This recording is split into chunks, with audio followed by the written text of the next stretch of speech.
नमस्कार, मैं राहुल अवस्थी और आप देख रहे हैं भारत अपडेट। इस वक्त की सबसे बड़ी राष्ट्रीय और अंतर्राष्ट्रीय खबर आपके लिए लेकर आया हूं, क्योंकि आज जो मैं आपको बताने जा रहा हूं वो सिर्फ एक खबर नहीं है, बल्कि आपके भविष्य से जुड़ा वो सच है जिससे शायद अब तक आप अनजान रहे हैं। इस वक्त पूरी दुनिया की नजर भारत पर टिकी हुई है।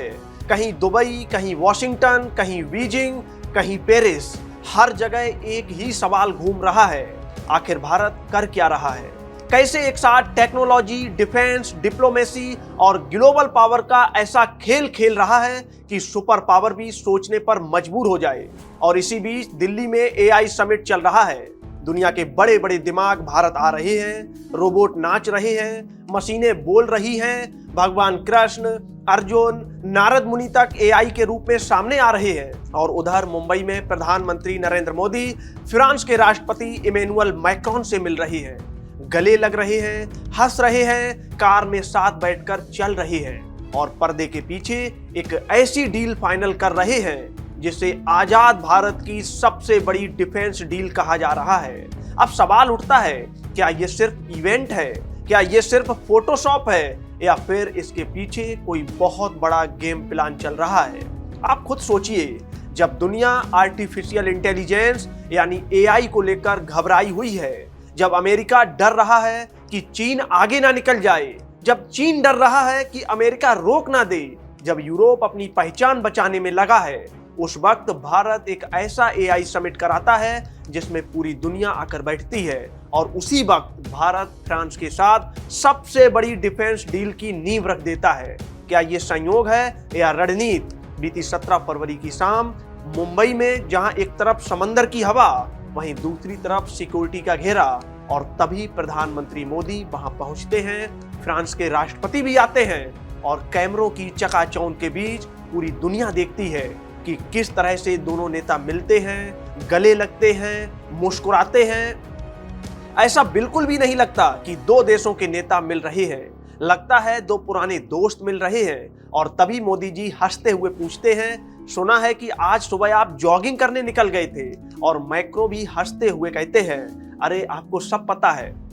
मुलाकात, बातचीत की क्लिप। अब सोचिए, फ्रांस का राष्ट्रपति मुंबई की सड़कों पर, वो भी हाफ पैंट में, बॉडीगार्ड के साथ जॉगिंग कर रहा है। सड़कों पर लोग पहचान ही नहीं पाए कि ये किसी देश का राष्ट्राध्यक्ष है। कोई सोच रहा है ये कोई विदेशी है, और जिन्होंने पहचान लिया वो वीडियो बना रहे हैं। और ये कोई मामूली बात नहीं है, ये एक सिग्नल है कि भारत अब इतना सेफ है, इतना भरोसेमंद है कि दुनिया के टॉप लीडर यहाँ ऐसे घूम सकते हैं। और फिर वो तस्वीर जब मुंबई में लोक भवन से निकलकर पीएम मोदी और फ्रांस के राष्ट्रपति दूसरे कार्यक्रम में गए, तो एक ही कार में बैठकर गए। इसे कार डिप्लोमेसी का नाम दिया जा रहा है।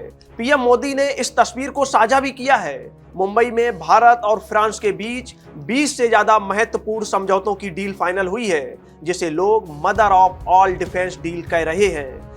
3,25,000 करोड़ रुपए, आपने बिल्कुल सही सुना, 3,25,000 करोड़ रुपए में भारत फ्रांस से 114 राफेल खरीदने जा रहा है। इसमें से 96 राफेल जेट को फ्रांस की डसो कंपनी भारत के नागपुर की फैसिलिटी में विकसित करेगी, जबकि 18 राफेल फाइटर जेट का निर्माण फ्रांस में होगा।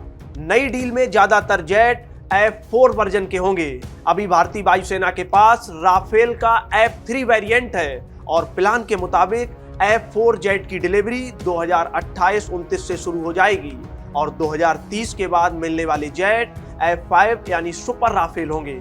और 2030 से 2035 तक भारत के पास राफेल विमानों की कुल संख्या 176 हो जाएगी। अब इसका मतलब क्या है? इसका मतलब यह है कि आने वाले 20 साल तक भारत की एयर पावर दुनिया की टॉप क्लास में गिनी जाएगी।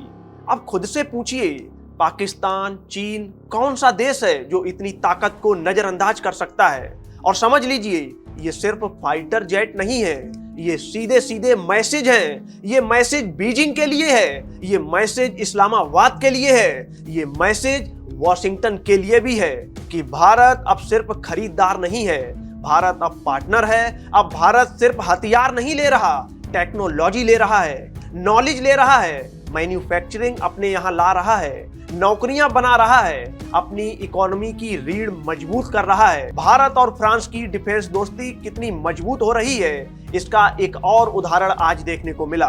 प्रधानमंत्री नरेंद्र मोदी और राष्ट्रपति मैक्रोन ने मिलकर एक ज्वाइंट प्रेस कॉन्फ्रेंस भी की और दोनों नेताओं ने मुंबई से ही रिमोट कंट्रोल द्वारा कर्नाटक के बेमगल शहर में एक हेलीकॉप्टर असेंबली ली लाइन का उद्घाटन भी किया। आपको बता दें, असेंबली लाइन वो जगह होती है जहां हेलीकॉप्टर का ढांचा, इंजन, उसके पंखे और इलेक्ट्रॉनिक सिस्टम अलग अलग चरणों में जोड़े जाते हैं, असेंबल किए जाते हैं और फिर पूरा हेलीकॉप्टर बनकर तैयार होता है। भारत की तरफ से टाटा एडवांस सिस्टम और फ्रांस की एयरबस कंपनी मिलकर एयरबस का H-125 हेलीकॉप्टर बनाएंगी।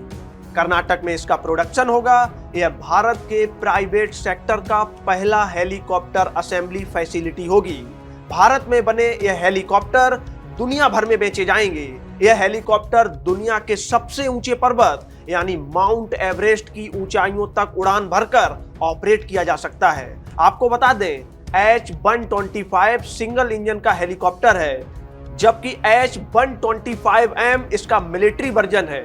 आपको बता दें, भारत और फ्रांस के बीच करीब 2,22,000 करोड़ का व्यापार होता है। यूरोपियन यूनियन में फ्रांस हमारा तीसरा सबसे बड़ा ट्रेडिंग पार्टनर है। पिछले कुछ वर्षों में फ्रांस भारत के सबसे महत्वपूर्ण डिफेंस पार्टनर में से एक बन गया है। राष्ट्रपति मैक्रोन ने बताया कि राफेल फाइटर जेट से लेकर सबमरीन तक कई ऐसे क्षेत्र हैं जिसमें भारत और फ्रांस अब मिलकर काम कर रहे हैं। मतलब अब भारत सिर्फ ग्राहक नहीं है, भारत फैक्ट्री बन चुका है।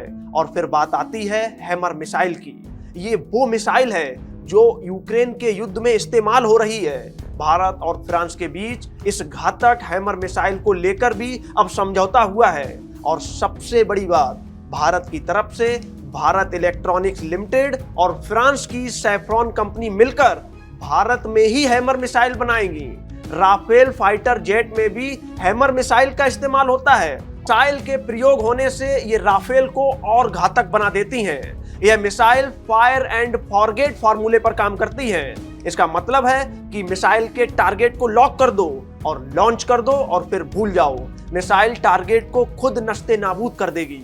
आप सोच कर देखिए, ब्रह्मोस पहले ही दुश्मनों की नींद उड़ा चुका है, पाकिस्तान के होश उड़े हुए हैं और अब हैमर भी जुड़ जाएगा। और भारत के पीछे खड़ा है फ्रांस, यूएन सिक्योरिटी काउंसिल का फ्रांस मेंबर है, वीटो पावर वाला देश है और आतंकवाद के खिलाफ लड़ाई में भारत के साथ खड़ा है।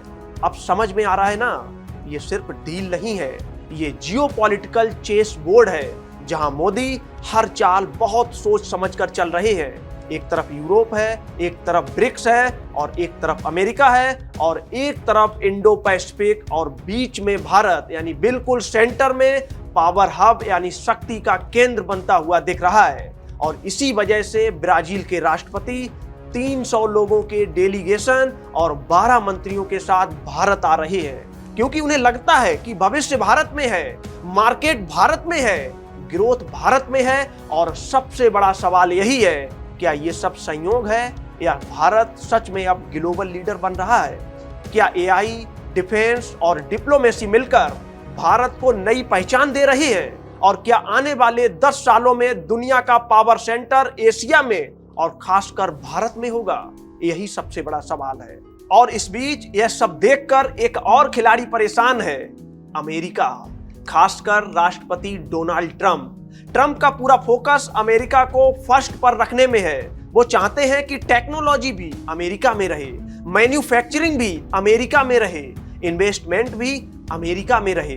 लेकिन जब वो देखते हैं कि यूरोप भारत के साथ डील कर रहा है, फ्रांस भारत के साथ खड़ा है, ब्राजील भारत के साथ आ रहा है, एशिया भारत को लीडर मानने लगा है, तब साहब बेचैनी तो होती है। और अगर बात चीन की करें तो बॉस चीन तो और ज्यादा परेशान है, क्योंकि एआई चीन का सबसे बड़ा हथियार माना जाता था। Surveillance, face recognition, drone, automation, सब में चीन आगे था। लेकिन अब भारत तेजी से इस गैप को कम कर रहा है और कई जगह आगे निकलने की तैयारी में है। और चीन अच्छी तरह जानता है कि अगर भारत टेक्नोलॉजी और डिफेंस दोनों में मजबूत हो गया तो एशिया में उसका दबदबा टूट जाएगा और पाकिस्तान, उसकी हालत तो और खराब है। एक तरफ आर्थिक संकट, दूसरी तरफ राजनीतिक अराजकता और तीसरी तरफ भारत की बढ़ती ताकत, राफेल, ब्रह्मोस और अब हैमर। नेवी में विस्तार, एयरफोर्स मजबूत, स्पेस में सैटेलाइट नेटवर्क और ऊपर से फ्रांस जैसे देश का खुला समर्थन। पाकिस्तान समझ रहा है कि अब पुराने तरीके काम नहीं आएंगे। और अब इसी बीच एक और सवाल उठता है कि क्या ये सिर्फ सरकार की वजह से हो रहा है या देश की वजह से? तो जवाब है दोनों की वजह से।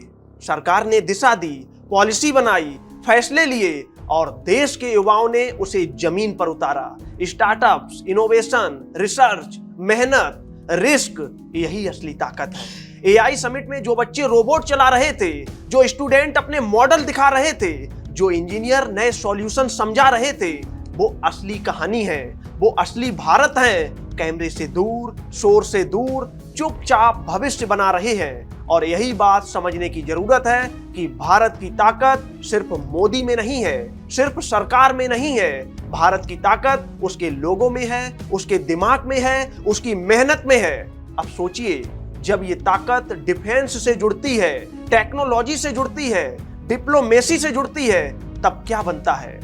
तब बनती है सुपर पावर की नींव।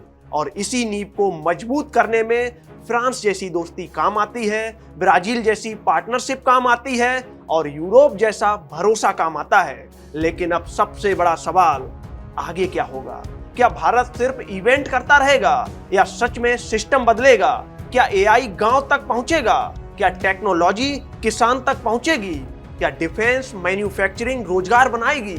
क्या युवा विदेश नहीं, भारत में सपने देखेंगे? यही असली परीक्षा है और इसी परीक्षा में भारत अब उतर चुका है।